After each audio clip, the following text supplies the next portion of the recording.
Bien le bonjour cher ami, on se retrouve aujourd'hui pour une vidéo ou plutôt même un audio un petit peu différent de ce que je fais d'habitude. Comme tu as pu le lire dans le titre et l'entendre à ma voix, aujourd'hui tout cet audio te sera raconté uniquement en chuchotement. J'ai choisi de te conter certaines de mes histoires, certaines expériences que j'aurais pu vivre au cours des centaines de transes chamaniques que j'ai pu faire, et tout ça tout en chuchotement.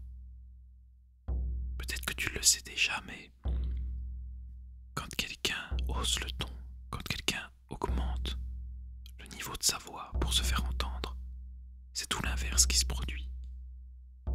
Plus quelqu'un parle fort, et moins on a envie de l'écouter, moins les idées passent.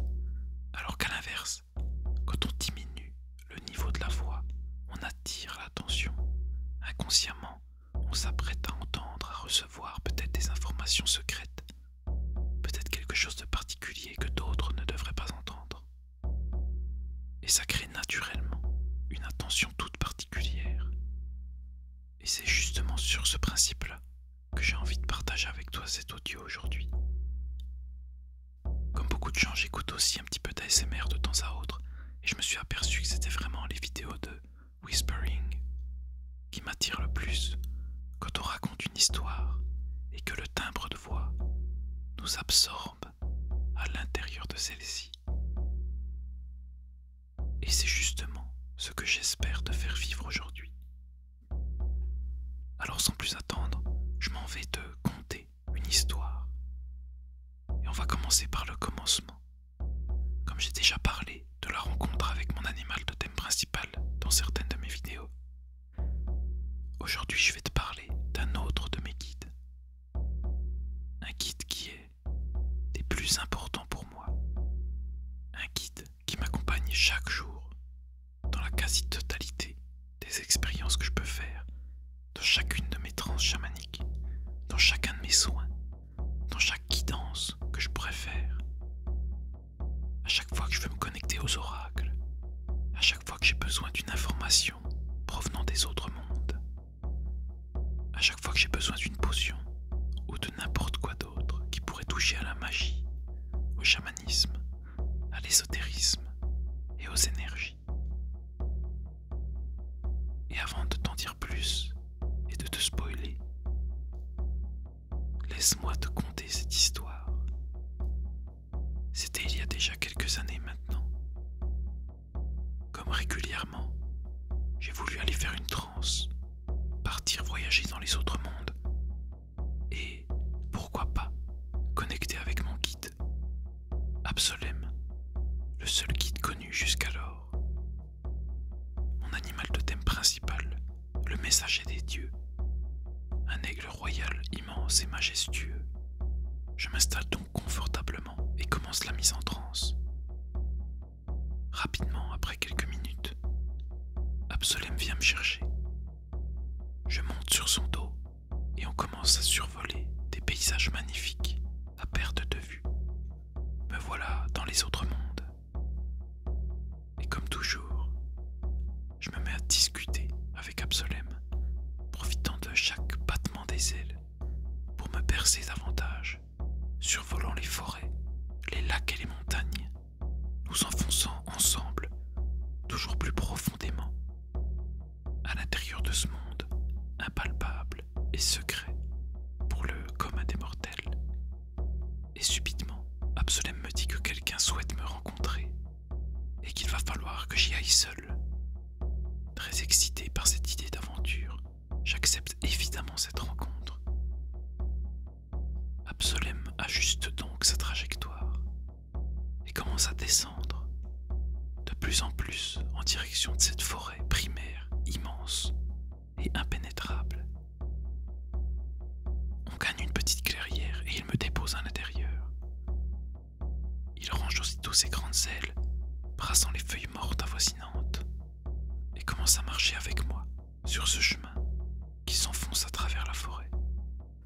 La végétation est particulièrement dense, beaucoup de mousse verte pousse sur les arbres et au sol. La forêt semble complètement intacte, comme si jamais personne n'y était pénétré. On pourrait presque presque croire que des trolls pourraient y vivre. Et alors qu'on avance encore, nous enfouissant toujours plus à l'intérieur de cette jungle, je commence à apercevoir quelque chose. Une sorte de cabane tout au fond des bois, recouverte de mousse elle aussi. La cabane n'est pas très grande, biscornue, comme celle qu'on pourrait imaginer dans un conte de fées par exemple. Une petite cabane de sorcière, tout au fond des bois. Bien évidemment, toutes les énergies qui s'en dégagent sont très bienveillantes, et on peut voir de la fumée sortir de la cheminée. Absolem s'arrête et m'explique que c'est ici que je dois aller. Il me dit qu'il va m'attendre dehors et me laisse parcourir les 5 derniers mètres qui me séparent de la porte d'entrée de cette toute petite demeure biscornue. Et au moment où je m'apprête à toquer à la porte, elle s'ouvre tout doucement d'une trentaine de centimètres dans un grincement presque glauque. Et j'entends une voix féminine à l'intérieur qui m'appelle par mon prénom et m'invite à entrer. À cet instant, n'ayant encore que peu d'expérience dans les transes chamaniques, un doute survient. Qui cela peut bien être? Pourquoi veut-elle me faire entrer chez elle, dans sa propre demeure? Je me retourne, regarde Absolem et comprends dans ses yeux que je ne risque absolument rien. Et je sens alors toute la confiance en moi grandir à nouveau, mêlée par l'excitation de l'aventure et l'envie de la découverte. Je pose donc la main sur la porte, l'ouvre doucement, je pénètre à l'intérieur et referme derrière moi. Et elle est juste là, devant moi, une sorte de grenouille cosmique, dégageant des énergies de sorcière, de chamane, de druide, ou que sais-je encore. Je peux sentir autour de moi toute sa magie, toute sa puissance, toute son expérience aussi et ses connaissances. Elle semble ancestrale, comme si elle était là depuis la nuit des temps. Elle m'explique qu'il est temps pour nous de nous rencontrer, que mon chemin va prendre un nouveau tournant, qu'une évolution est proche et qu'elle est là pour m'accompagner. Et à cet instant, elle se présente sous le nom d'Uppsala, un nom qui fait vibrer tout mon corps, comme si des frissons pouvaient parcourir mon être du sommet de la tête jusqu'à la pointe des orteils. Des vagues qui s'enchaînent les unes derrière les autres, et je réalise alors que je me sens bien dans cette cabane de sorcière aux confins des mondes. Uppsala est donc l'un de mes guides depuis la nuit des temps. Elle m'accompagne dans cette vie et dans les autres. Et aujourd'hui, elle a quelque chose à m'apporter. Elle m'explique qu'elle est à l'aise dans les deux mondes. Et à l'instant où elle dit ça, je la vois se déplacer aussi bien dans l'eau que sur terre. Et je comprends alors qu'elle va pouvoir m'aider à voir, à entendre, à comprendre tout ce qui se passe dans les autres mondes. Elle me dit qu'elle va m'assister dans ma quête de médiumnité, qu'elle va m'apprendre à voir, qu'elle va m'apprendre à entendre et à ressentir tout ce que les autres ne voient pas, n'entendent pas et ne ressentent pas.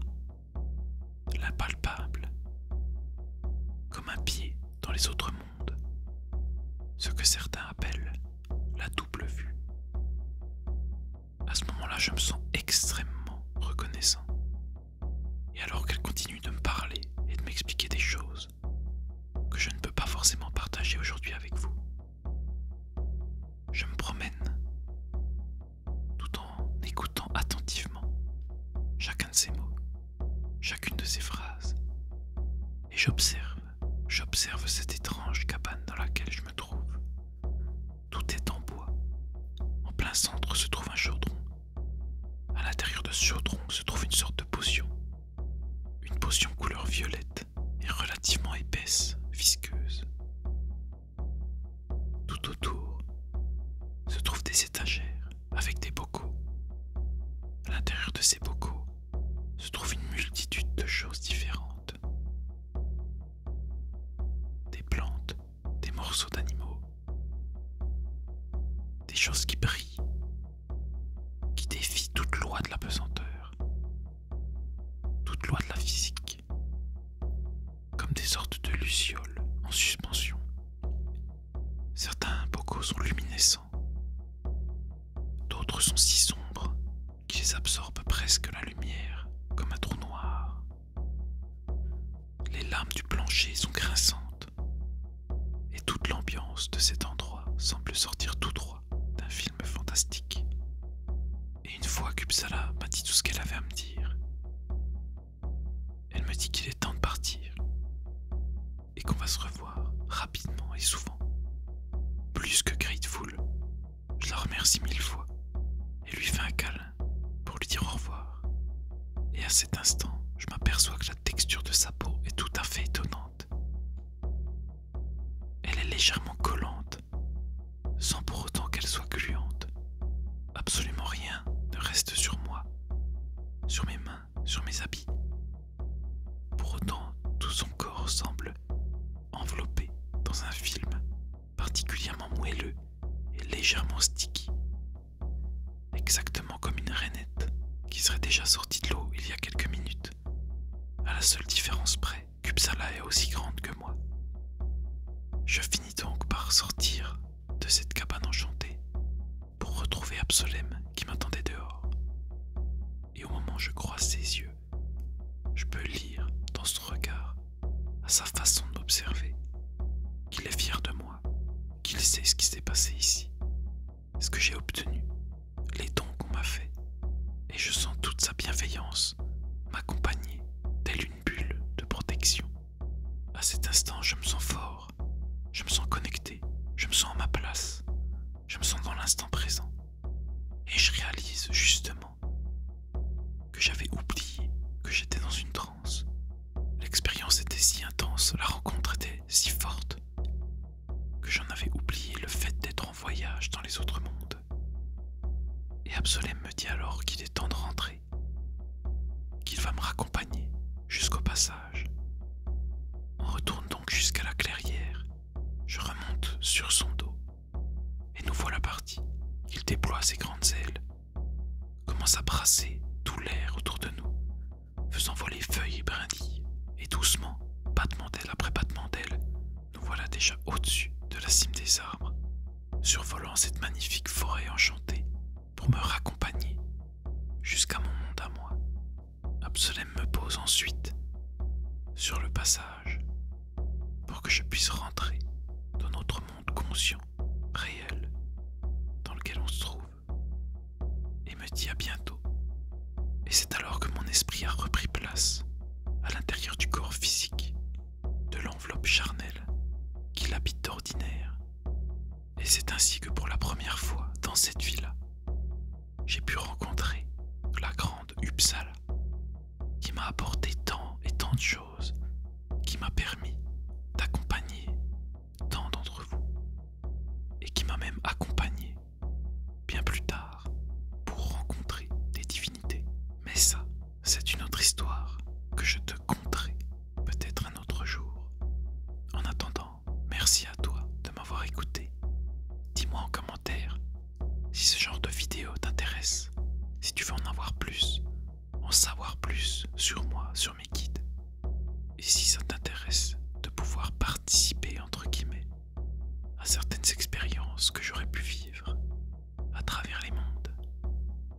Bien évidemment, si tu as besoin d'un soin chamanique ou d'une guidance faite par mes soins, accompagné comme toujours de la grande Uppsala, alors contacte-moi sur Instagram.